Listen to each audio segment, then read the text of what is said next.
nakatuyo po talaga kayang na-invade na si personal space ko duman sa tricycle na nag-reach out na si hand niya igdi sa may shoulder ko. Duman ko na po naisipan mag-video.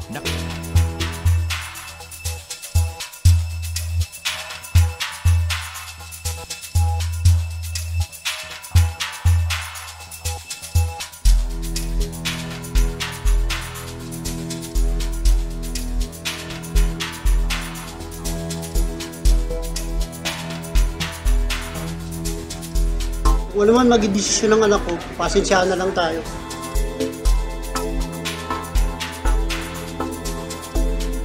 Kaya kung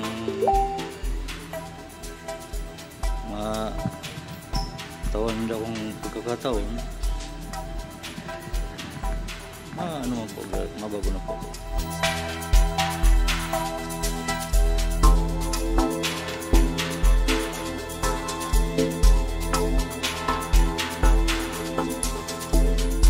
Pwede siyang patawan pang revocation kang sa iyang license together with the franchise kang unit na pigagamit niya.